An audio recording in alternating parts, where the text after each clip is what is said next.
जय श्री राम, जय श्री राम, जय श्री राम। कैसे हैं आप लोग? आशा करता हूँ कि आप सभी लोग अपने घर खुश होंगे, हैप्पी होंगे। आज फिर से हम आप लोगों के लिए एक महत्वपूर्ण जानकारी ये लेके आए हैं कि कल यानी कि 9 तारीख मंगलवार को नवरात्रि का पहला दिन है और इसमें बहुत से लोगों के कमेंट हैं कि गुरुजी, भैया जी, किस तरीके से हम पूजा कर सकते हैं, कैसे हम कलश स्थापना कर सकते हैं, क्या क्या हमें करना होगा, क्या क्या नियम होंगे, किस तरीके से हम पूजा करें, किस तरीके से देवी माँ को प्रसन्न कर सकते हैं, किस तरीके से हमें भक्ति का फल मिल सकता है या किस तरीके से हमें सिद्धि की प्राप्ति हो सकती है। बहुत छोटी सी तरीका है पूजा पाठ करने का इनका, बहुत सीधा सा है, मगर आपको सिर्फ करना है क्या है वो मैं आपको आज बता दूं। कुछ नहीं करना है, आप लोग बड़े ध्यान से सुनना। उससे पहले मैं आपको बता दूं, जो भी शिव कालका धाम पे पहली बार जुड़ा हो इस चैनल को जरूर सब्सक्राइब कीजिएगा, क्योंकि इस चैनल के माध्यम से हम आपको पूजा पाठ के तरीके बताते हैं, किस तरीके से अनुष्ठान होना चाहिए, किस तरीके से पूजा करनी चाहिए और भक्ति किस तरीके से कर सकते हैं, कौन सा मंत्र जाप करना चाहिए और किस तरीके से नहीं करना चाहिए। बहुत सारी बातें हम आप लोगों को बताते हैं और हमारा दरबार दिल्ली में लगता है, ये भी आपको पता ही होगा। जिन्हें नहीं पता है वो चैनल को सब्सक्राइब करें और अपने प्यारे प्यारे हाथों से सब्सक्राइब जरूर करें। और अब हम बात करते हैं कि हमें पूजा किस तरीके से करनी है, क्योंकि वीडियो लंबी होने वाली थोड़ी सी, मगर काम की होगी, भक्ति से रिलेटिव है, माता के दिन है, तो ध्यान से सुनना। सबसे पहले आपको एक लकड़ी की चौकी लेनी है। उस लकड़ी की चौकी के ऊपर आपको लाल रंग का कपड़ा बिछाना है। उसके बाद आपको माता रानी की, अगर मिट्टी की मूर्ति है तो आप वो स्थापित करें, अगर नहीं है तो तस्वीर है तो तस्वीर भी कर सकते हैं। साथ में आप गणपति जी को जरूर बिठाए, उसके साथ फिर बालाजी महाराज को बिठाए, ये तीनों शक्ति को बिठाए। और सबसे पहले आपको कुछ नहीं करना, सजाना है मंदिर बहुत अच्छे से, ठीक है। आपको गणेश जी बिठा लिया आपने, माता बिठा लिया आपने, साथ में बालाजी महाराज को भी बिठा लिया।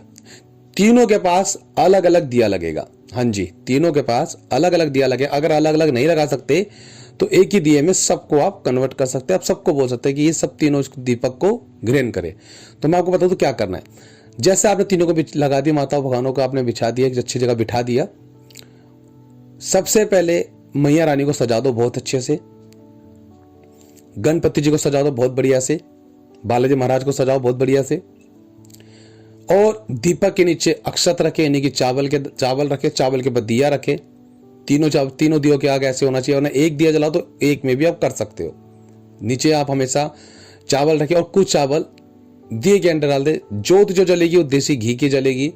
अगर किसी पे पैसा नहीं है इतना कि वो देसी घी की जोत जला सके तो वो तिल का तेल की भी जोत प्रज्वलित कर सकता है, ठीक है। सबसे पहले पूजा जो होगी वो होगी हमारे गणपति महाराज की। बोलो गणपति महाराज की जय।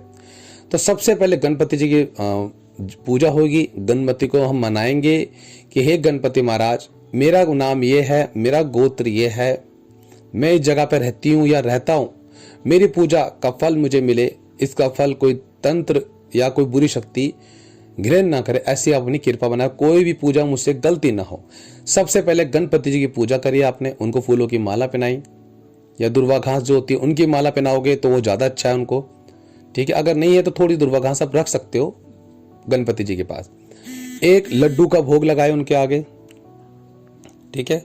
लड्डू बूंदी का हो या आपको लगता है मोदक मिल जाता है वो लगाए आप, वरना लड्डू का भोग लगाए।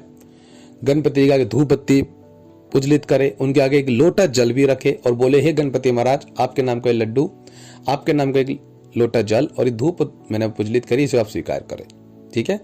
इसको बोलने के बाद फिर आप बालाजी के पास जाओगे, मंदिर में जो आपने बालाजी बिठा उनके आगे एक जोत जलाओगे, उनको भी एक लड्डू का भोग दोगे, उनको भी फूलों की माला पहनाओगे और धूप बत्ती पुजलित करोगे और उनको भी यही बोलोगे कि हे बालाजी महाराज, मेरा नाम ये है, मेरा गोत्र ये है, मैं यहाँ रहती हूँ या यहाँ रहता हूँ, मैं सेवा करने जा रहा हूँ मैया रानी की, इसमें कोई रुकावट ना आए, कोई कष्ट ना आए, ऐसी आप कृपा मुझ पर बनाए रखना। तो इस तरीके से आप करोगे। फिर आप पूजा करोगे मैया रानी की। आप अब दोनों तरफ आपने लड्डू तो रख दी, अब मैया रानी आ रही है जो कि माँ आदिशक्ति, माँ नवदुर्गी है। आपको पता है ये नवरात्रि बहुत जरूरी है और इस नवरात्रि से आपको काफी शक्तियां मिलने वाली है, काफी भक्ति मिलेगी और आपके कितने कष्ट दूर होंगे, क्योंकि ये चैत्र नवरात्रि है। इस बार क्या करना है आपको, मैया रानी को फूलों की माला पहनानी है, मैया का आगे दीपक रखना है देसी घी का, ठीक है। उसके बाद उसके अंदर अक्षत चावल आप डालेंगे और मैया को जो भोग लगाना 5 फलों का भोग लगेगा जी। ध्यान से सुन लो, 5 फल। 5 फलों में से एक एक फल आप मैया के आगे रखोगे और एक एक फल आप गणपति महाराज के आगे, बालाजी के आगे और शंकर भगवान को मानते तो उनके आगे, जो भी आपके घर में तस्वीर सबके आगे रखे। 5 फल में क्या होना चाहिए? सेब, केला, संतरा, चीकू और अंगूर। ये फल आप लेके आए और माता रानी को भोग लगाए। ठीक है, अब इस तरीके से पूजा पाठ आप करेंगे। और अब उससे पहले आपको क्या करना है ये ध्यान सुन लीजिएगा। पूजा करने से पहले आपको एक काम और करना है जो बहुत जरूरी है, वो है कलश स्थापना, जो कि बहुत जरूरी है। तो ये मैंने आपको पूजा का पहले बता दी कि आपको इस तरीके से पूजा करनी है। पूजा करने से पहले हम करेंगे कलश स्थापना। हाँ जी, ठीक है। आप जिस जगह बैठे हैं आपके लेफ्ट हैंड पे कलश स्थापना होगी। उसके लिए क्या करना है आपको, अगर मिट्टी का रखना चाहो तो मिट्टी का रख सकते हैं, अगर तांबा स्टील है तो वो भी रख लो, कोई दिक्कत नहीं है। उसमें पानी डाले अच्छे से, गंगा जल जरूर डाले, घर में अगर गंगा जल है तो गंगा जल भी डाले। उसके अंदर आपको कुछ चीजें बहुत जरूरी है जो डालना है, वो जो मैं आपको बताना चाहता हूं वो जरूर डाले आप। क्या क्या डालोगे? गोमती चक्कर 5, 2 हल्दी की गांठें, 1 का सिक्का, कुमकुम, 5 चावल के दाने साबुत, 5 गेहूं के दाने साबुत, 11 कमल गट्टे जो फूल के होते हैं, जो कमल के फूल के बने होते हैं कमल गट्टे, ये डाले। और साथ में अगर आप मिश्री डालना चाहते हैं 2-4 दाने, आप वो भी डाल सकते हैं, मीठे के लिए। ये सब चीजें आप उसके अंदर डालेंगे। डालने के बाद आपको 7 पत्ते आम के लगाने, अगर आम के पत्ते ना मिले तो अशोका के पत्ते लगा सकते हैं आप।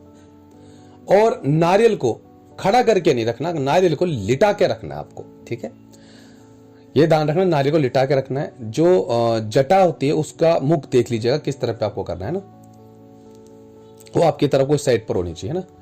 आप ये रखोगे, चुन्नी बांधोगे उसके ऊपर और 11 रुपए आप रखोगे बांध के अरदास के लिए, मैया रानी के नाम का लिटा के रखा आपने।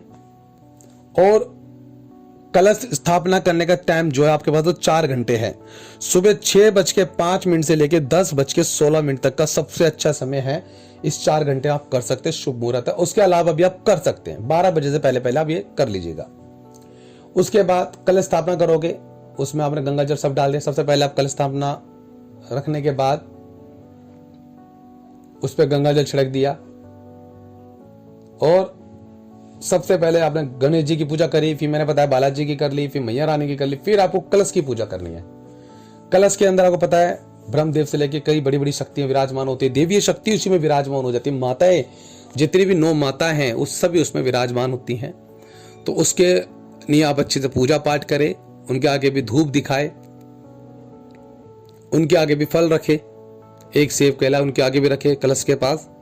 इस तरह से पूजा करेंगे और आप अपना व्रत रखना शुरू कर दोगे। आप बहुत छोटा सा अनुष्ठान है, इस तरीके से आप कर सकते हो। इस दिन जो भी कलश स्थापना करेगा वो भूखे पेट होके ही करेगा, घर के अंदर कोई कुछ ना खाए उस टाइम तक। जो मैन बंदा है, जो व्रत रख रहा है, बहन या मेरी भाई, वो नहीं खाएंगे, बाकी जो खा रहे सब खा सकते हैं, मगर आपको नहीं खाना जब तक आप कलश स्थापना ना कर दो, बढ़िया से पूजा ना कर दो। पूरे घर में गंगा जल छिड़कना, उससे पहले साफ सफाई करो, धुलाई करो, सब कुछ बढ़िया से करके साफ सुथरे कपड़े पहने। और जब भी आप पूजा करें तो नीचे आसन बिछा के ही पूजा करें, बिना आसन की पूजा ना करें। इस तरीके से आप पूजा करेंगे, आपको काफी फायदा मिलेगा। ठीक है, और अब व्रत कैसा रखना है इसके ऊपर हम वीडियो हम जल्दी डाल देंगे। अभी खाली हमने कलश स्थापना की बताई है और वीडियो के माध्यम से हम आपको भगवान से जोड़ना चाहते हैं। और आपको कुछ नहीं, आपको माता रानी का नाम का जप कर सकते हो। जैसे कोई काली माता को मानता है तो काली माँ का जप करे, माँ नवदुर्गे को मानता है नवदुर्गे का जप करे। और आपको लगता है कि आप जप नहीं कर पाएंगे तो सिर्फ ओम गणपते नमः का जप कर सकते हैं। अगर आप ये भी नहीं करना तो ओम नमः शिवाय का भी जप करेंगे, सब एक ही साथ है। इस तरीके से आप पूजा करें और मैया रानी को बना भजन कीर्तन करें, इनके भजन चलाए, माँ को मनाए। पूरे घर में एक तरीके से त्योहार है, दिवाली से जैसा ही दिन होता है, तो जितना हो सके इस तरीके से पूजा पाठ करें, किसी से लड़ना नहीं है। और जब तक आप पूजा करोगे जमीन पे ही आपको सोना होगा, अगर आपने 9 दिन की साधना करनी है तो। साधना वालों के लिए मैं बताऊँ तो 9 दिन तक आपको जमीन पे सोना होता है, और जो भी व्रत रखता है अगर रखेगी इस तरीके से तो ज़्यादा बेनिफिट है। अगर अदरवाइज आप नीचे नहीं सोना चाहते तो पलक के ऊपर भी सो सकते हो, कोई दिक्कत नहीं है ना। तो इस तरीके से आप पूजा करें और माता रानी को मनाएं, और रोज़ आपको भोग लगाना है फलों का, खीर का, इस तरीके से आप भोग लगा सकते हो, ठीक है। हलवा पूड़ी वगैरह नहीं बनेगा जब तक आपके 9 दिन अष्टमी या 9वीं जो आप करते हो तभी चढ़ेगा, उससे पहले नहीं चढ़ेगा। बाकी फलों का भोग लगता है, मिठाइयों का भोग लगता है ना। इस तरीके का भोग लगाए, ये बेटर रहेगा आप लोगों के लिए। तो आशा करता हूँ कि आप लोगों को समझ आ गई होगी किस तरीके से पूजा करनी है। उसके बाद हम लास्ट में एक वीडियो और बनाएंगे, जो भी आपने कलश के अंदर सब डाला है ना, इसका क्या करना है, ये बहुत जरूरी है। मैं इसके बारे में वीडियो बनाऊंगा। तो इस वीडियो को ज़्यादा शेयर करें, लाइक करें, कमेंट करें, और हो सके तो उसको ज़्यादा लोगों तक शेयर करें। कुछ लोगों को नहीं पता है पूजा पाठ किस तरीके से करनी, वो कर सके। शुभ मुहूर्त मैंने आपको बता ही दिया है पूजा का, जो कि सुबह 6:05 से और 10:16 के बीच में सबसे अच्छा कलश स्थापना करने की जो है ना विधि, वो बहुत बेटर रहेगी। तो आप इसकी वीडियो कर सकते हैं। तो इस तरीके से आप पूजा करें, और ऐसे ही आपको पूजा करनी है घर के अंदर। तो आशा करता हूँ आपको सबको समझ आ गया होगा। अगर कोई भूल चुको हो तो मैं क्षमा करें।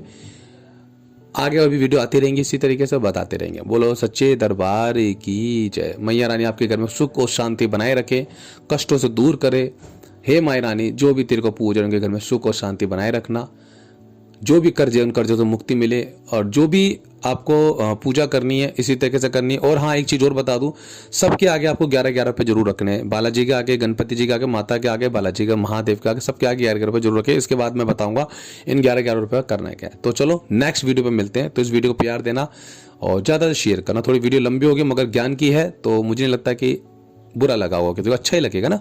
तो मिलते हैं नेक्स्ट वीडियो। बोलो सच्चे दरबार की जय।